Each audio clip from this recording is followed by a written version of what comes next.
Assalamualaikum warahmatullahi wabarakatuh.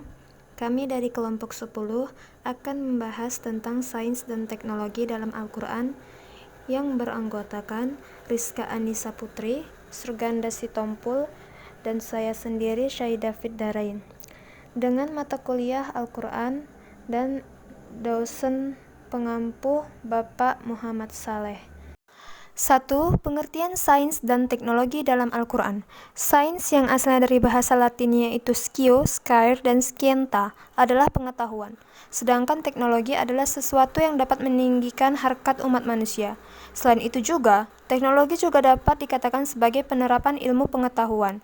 Allah menyebutkan hikmatnya dengan mengajarkan manusia apa yang tidak ia ketahui. Hal ini menunjukkan akan kemuliaan belajar dan ilmu pengetahuan. Allah Subhanahu wa Ta'ala mengawali surat dengan menganjurkan membaca yang timbul sifat tahu, lalu menyebutkan penciptaan manusia secara khusus dan umum. Kesimpulannya, bahwa sains adalah eksplorisasi sistematis untuk mendapatkan pengetahuan mengenai segala fenomena di jagat raya. Sedangkan teknologi adalah aplikasi ilmu pengetahuan untuk memenuhi kebutuhan manusia dan memecahkan berbagai persoalan demi kesejahteraan umat manusia. Perkembangan sains dan teknologi dalam Al-Quran. Pada abad kejayaan Abbasiyah, ada seorang khalifah yang bernama Al-Makmum.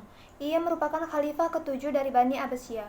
Abdullah bin Harun al-Rashid atau Al-Makmum lahir pada tahun 170 Hijriah dan meninggal pada tahun 218 Hijriah. Al-Makmum diangkat menjadi khalifah Bani Abbasiyah yang ketujuh pada tahun 198 Hijriah sampai tahun 218 Hijriah. Ia menjadi penguasa selama 20 tahun, dengan pusat pemerintahan di Baghdad yang sebelumnya Al-Makmum memerintah atas wilayah Khurasan. Al-Makmum sangat berbeda filosofi hidupnya dengan para khalifah Abbasiyah pada umumnya. Ia lebih memperhatikan jalannya pemerintahan dan pembangunan negara, termasuk kemajuan dalam bidang sains dan teknologi. Al-Makmum sendiri sangat gemar sains dan filsafat.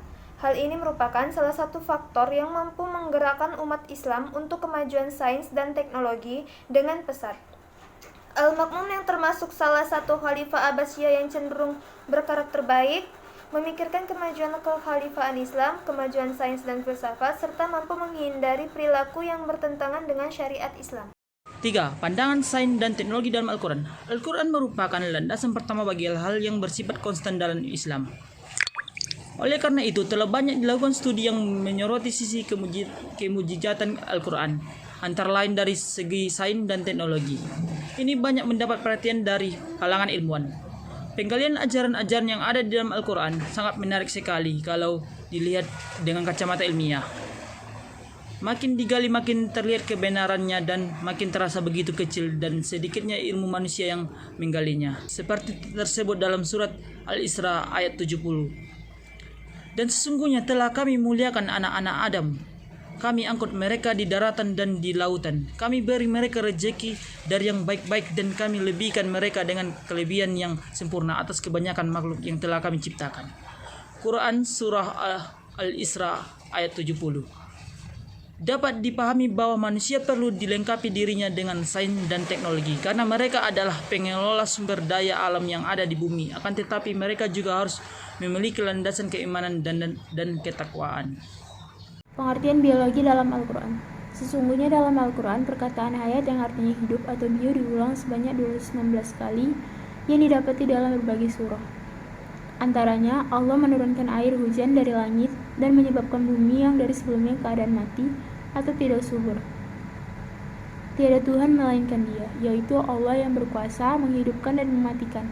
Oleh karena itu, manusia sewajarnya beriman kepada Allah dan Rasul-Nya. Siapa yang beramal dengan amalan yang baik, yang terdiri dari laki-laki dan perempuan, sedang mereka beriman dengan Allah, niscaya Allah akan memberikan kehidupan yang baik kepada mereka. Allah memberikan rezeki kepada hamba-Nya dengan menghidupkan negeri yang mati. Selanjutnya, ayat-ayat yang dinyatakan tadi menjelaskan secara umum berkaitan dengan kehidupan manusia, hewan, dan tumbuhan memerlukan air untuk hidup. Oleh karena itu, air merupakan unsur yang sangat penting untuk kehidupan. Secara khusus pula, sains biologi dalam Al-Quran dibagi menjadi 3 bagian, yaitu alam manusia, alam hewan, dan tumbuh-tumbuhan. 2. Sejarah biologi. Dapat dilihat dari zaman Bani Umayyah memandang saintis Islam pada waktu itu berniat membuat penyelidikan tentang pengembangbiakan kuda dan unta. Oleh karena itu, teknologi pada waktu itu telah berhasil menghasilkan formula dalam penyelidikan pengembangbiakan hewan. Melihat keberhasilan kajian tersebut telah banyak menarik perhatian para ilmuwan Islam yang lain. Mereka telah membuat penyelidikan tentang kepentingan tumbuhan yang sangat berkaitan dengan bidang kesehatan. Tokoh yang terlibat secara langsung dengannya adalah Aryasa Ibnu Jarid yang meninggal pada tahun 1193 Masehi, yang telah menulis kaidah penggunaan buah lemon dalam bidang kesehatan. Selain itu, Al-Ghafiqi telah berjaya membuat klarifikasi tumbuh-tumbuhan dari Spanyol dan Afrika dengan menggunakan nama Latin. Al-Nabati pula menjalankan penyelidikan berkaitan ilmu tumbuh-tumbuhan sehingga sampai ke Spanyol, Afrika Utara, dan Laut Merah.